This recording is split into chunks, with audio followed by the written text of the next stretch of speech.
Hey everybody, Beta Phase here, and welcome to my world. Um, as you saw in the opening there, we have ourselves a donkey. And I went out in search of one of these and eventually found one. And let me show you why I wanted a donkey. Because you can put a saddle on him and you can ride him. Of course. They are not as fast as the horses, but more importantly, you can take a chest and give them storage. And so we get an extra 15 slots of storage that we can use. I don't have shulker boxes yet. This will give me a little extra portable storage. Okay, if we get some golden carrots, sorry, give a golden carrot to the horse and a golden carrot to the donkey. They get together and we get a mule. Mules, like the real world counterparts, cannot breed, but we can saddle them and ride them. We can also add a chest like we did with the donkey here. And they tend to travel, they can travel a little bit faster than a donkey can. Not as fast as the horse, but faster than the donkey. And so this can be useful for transporting items and some mobile storage. Not as much as a shulker box, but at least it'll give us a little extra space. You can see we've been breeding up a lot of villagers. We're going to need, we're going to need that for today's project. We are going to work on our villager trading hall, and I'll explain a little bit about that as we go. But we're going to pop into a time lapse and get pretty easy. We're going to just branch it right off by the breeder, just to make it easier to transport these guys. And so with that, let's get into it.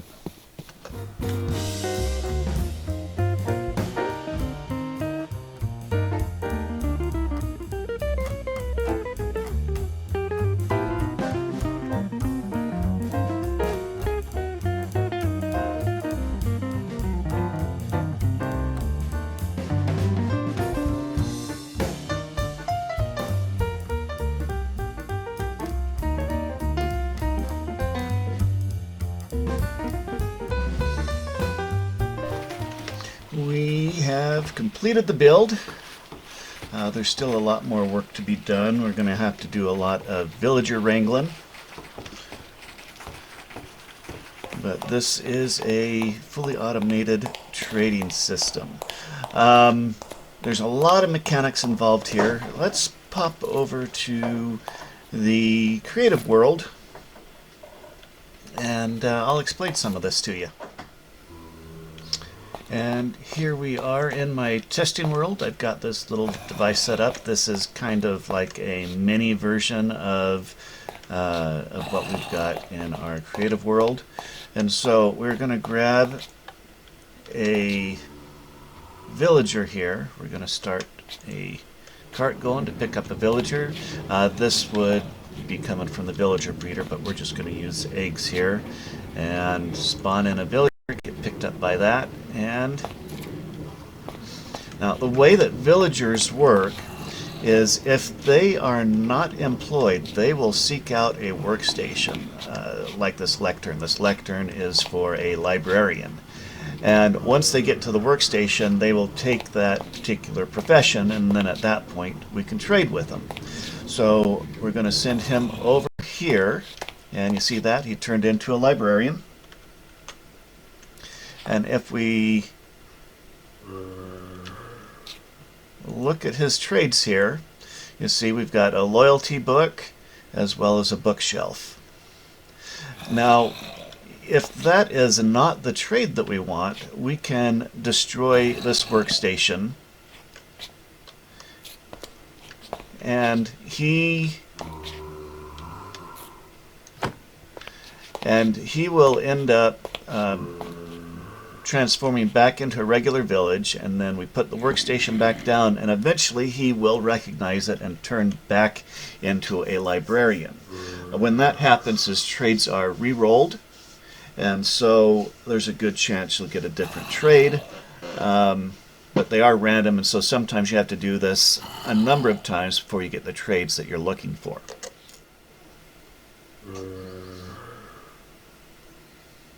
And there we go. See, he's back to being a librarian. And if we look now, he's got the paper trade and the bookshelf trade. Now, if we decide that that is what we want, we can click on him, and we can trade the paper for the emeralds. And once he's had a trade, that is locked in. So even if we destroy the lectern here, he does not convert back to a regular village. He's still a librarian, and he retains the trades that he had when we did our first trade. Now, as you can see, the bookshelves are 9 emeralds. Say that's what we want this guy for, is for bookshelves. But we don't want to pay 9 emeralds. There is a game mechanic that we can take advantage of, well, where the villagers are concerned. You can see, and you've been hearing as well, the zombie over here. If you were playing on hard difficulty and a zombie gets a hold of a villager, that zombie will turn that villager into a zombie villager. So let's hit this button and send him over to the zombie. And you can see he's hitting the villager. And we have our librarian zombie villager. Okay. So we're going to pull him out of here, and we're going to send him over to this little station over here. Now, since he's a zombie villager, we can I'm clicking on him, we can no longer trade with him. But all is not lost. Let me switch over to survival mode, because this will only work in survival mode. If we have a potion of weakness, and we hit him with that, and then give him a golden apple, you can see that he's starting to shake there. Eventually this will turn him back into a villager, so we just have to wait for that. And there we go, he is cured and back to being a regular villager. Now, because you've cured him, he's going to be very grateful. We'll send him back over to his workstation here, and if we open it up and you look, you can see that the price on the bookshelves has gone from 9 emeralds to 3 emeralds, and the paper, instead of paying 21 paper for an emerald, it's down to 18. Now, it can take up to 4 curing sessions in order to get the prices down to the minimum, and so we're going to send him back over.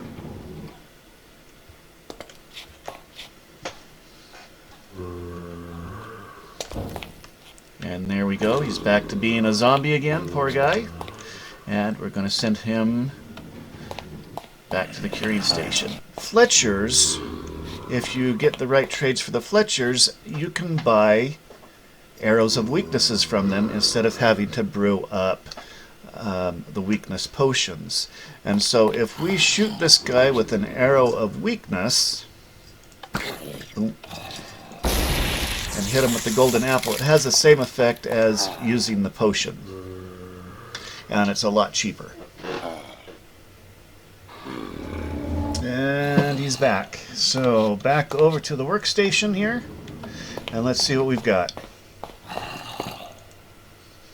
Okay, now you can see now it's down to 12 pieces of paper for 1 emerald, and 1 emerald per bookshelf, and so that's the lowest it can go for the bookshelves. But this is what we are going to be doing on a larger scale back in our survival world.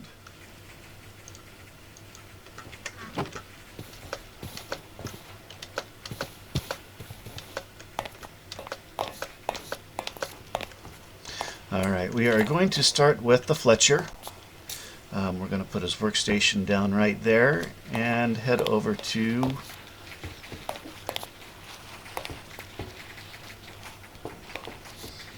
we may have to make a walkway down there.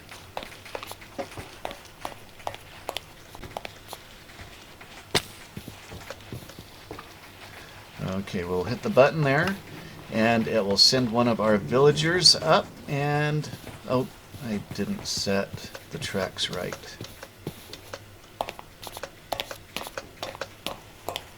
Or did I? I did. Okay, now you can see he is now a Fletcher. And we can trade with them. The reason that we are starting with the Fletcher is the Fletcher's basic trade is sticks, and we have lots and lots of sticks. We have a nice big bamboo farm, and you can use the bamboo to craft sticks, and so we got a lot. And we're going to trade sticks. We want to get him leveled up good.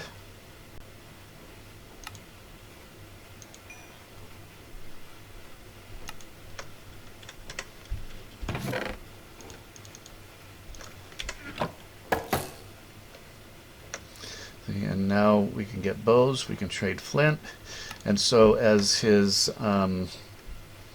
rank increases, we get additional trades, and we are trying to get that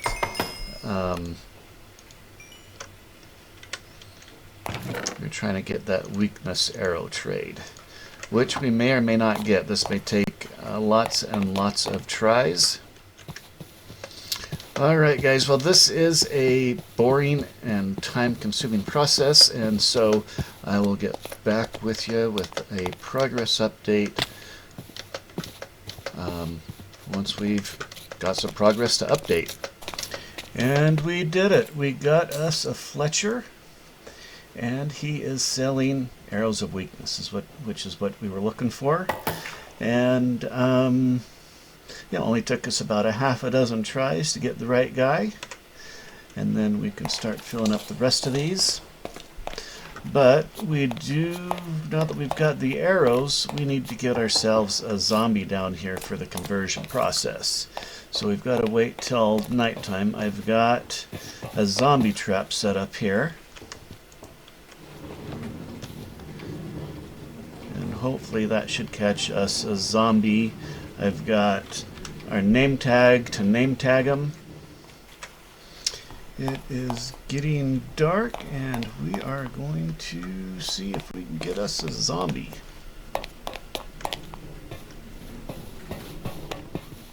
And we have our first contestant right here.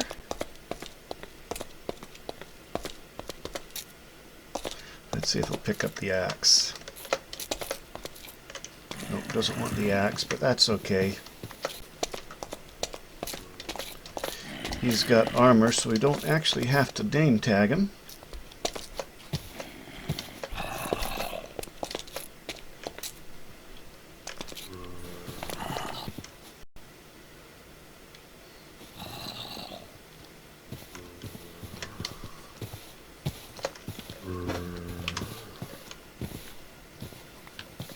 Okay, that one picked up.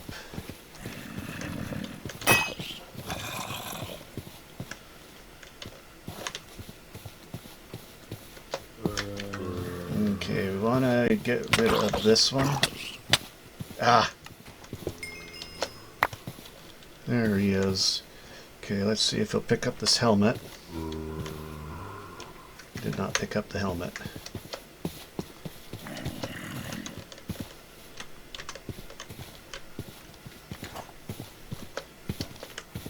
There, he's got the helmet. Now let's get him over into a minecart here.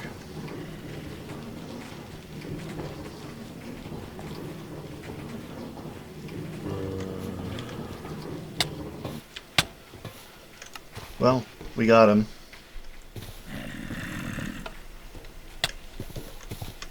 And if we could just get him moving. Oh boy.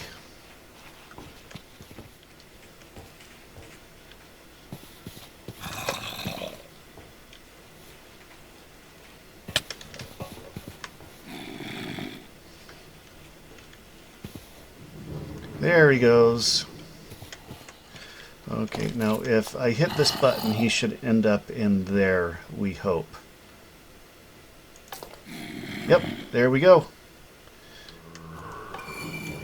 Okay, around he goes. Down into the zombie. That was fast. Okay, and now we send him, whoop. Send him over here. We got our golden apple ready to go. Smack him with the arrow. Hit him with the apple, and this should get him cured. There he goes, and we've got our achievement, Zombie Doctor. Let's take a look at his trades now. Okay, yeah, they've come down by quite a bit. 1 melon for 1 emerald, that's pretty good. We can bring these even further down. All we've got to do is send them back over to the zombie. Okay, and we're going to keep working on this, and I will be back to you when we've got another update, but it's going to take us a while to get this whole place filled out. I've got all of our laborers set up here. I am still working on getting them all zombified and cured. We're going to start working on our second level here, which is going to be all of our enchanted books so that we can start enchanting equipment. So we are going to go down here and grab one of these guys and send them up here. This will be our job assignment station. I actually have 2 lecterns here, which is the librarian's station, because it tends to go a little bit faster with 2 of these. They seem to be a little bit faster at picking up the trade. So we're going to head down. Okay, that all looks good. So let's hit the button. And up he goes.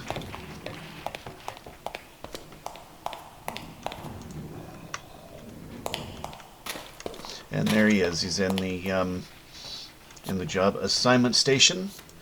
Let's see. And this is actually what we want. We want a bookshelf trade because that will give us access to bookshelves to make lecterns. Also, you can break down the bookshelves to get single books to purchase the enchanted books with. And so we'll just pop him over here. And there he is in his workstation. We will also zombify him. Okay, so we're going to break these.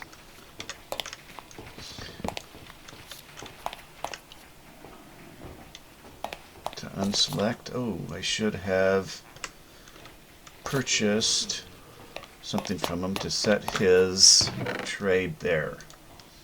Let's grab some emeralds.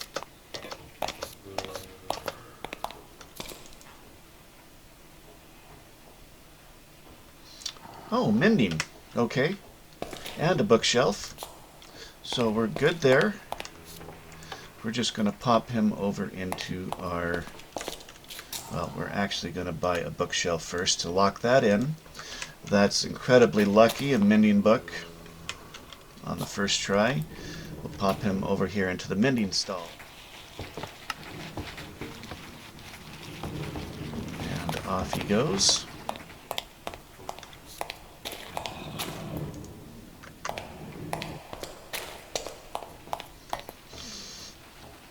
Let's see what we've got. We've got knockback. We don't really want knockback, and so we are going to destroy the lectern that he's attached to, which is not that one. Now you see, if you have 2 down and you destroy the one that he is working on, he changes really quick over to the next one, and so it makes things move a little bit faster. Ah, we got a looting 3. Is looting 3 one of the ones we're looking for?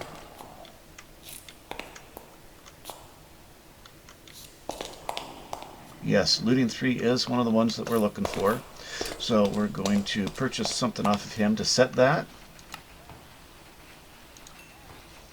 Grab another bookshelf. And let's see, there's the looting.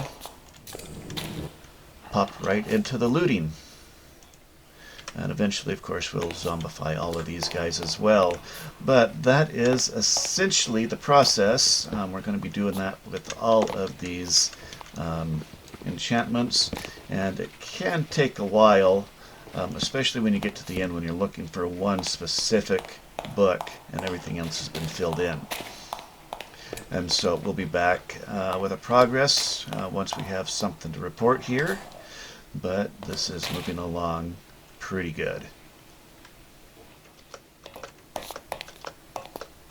And I've been working on getting all of our librarians and all of the main books that we're going to need for enchanting our equipment and our tools.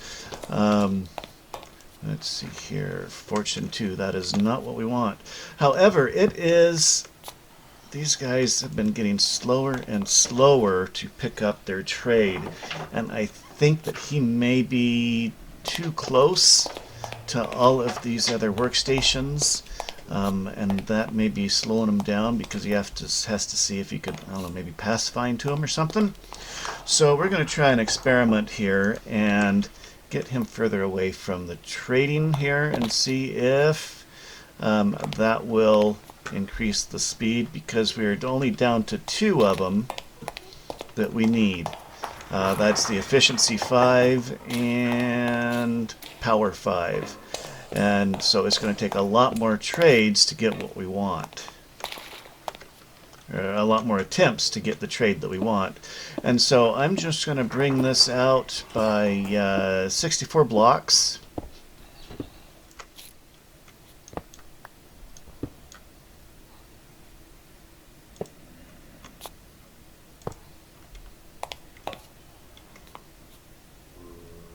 Okay, let's see how quickly he picks up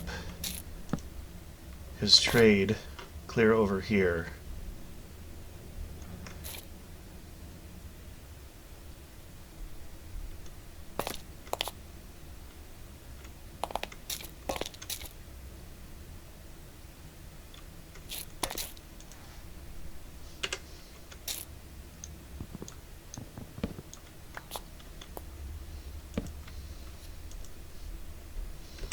And there we go. It's working much better. So, when you're assigning these guys trades, it looks like if they are close to a bunch of workstations, they're going to be slower to actually pick up that trade. Alright, I will be back once we get this thing finished here. And we are pretty much done with this. We've finally got all of our librarians in place. I still have to go through and convert a bunch of them, but most of them are down to one emerald per block. I've also made a little addition here that's come in kind of handy. When we are converting our zombies here, we've got this set up so that it dispenses the arrow and an apple, so I can just click on them. It goes right into my inventory. And then I've added this little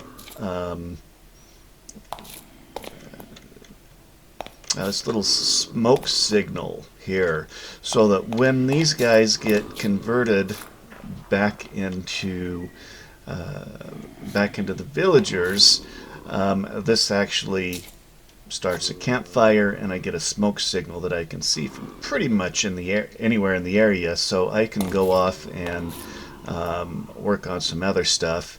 And then when I look over here and see that smoke signal, then I know that it's time to come over here and check these guys and maybe start the next one. So what we've got a string. Well, we've got an observer here, and he's looking at the string that's right above the zombie's head. When the zombie converts, he pops up, hits the string, and sets off that observer. And that observer sends a signal over to the dispenser and lights that campfire on fire. we've got a hay bale underneath the campfire because that actually increases the height that the smoke will go to, and so it's much easier to see. And so this guy, he should convert fairly quickly here, as we've been waiting for a little while on this one, and we'll see this in action.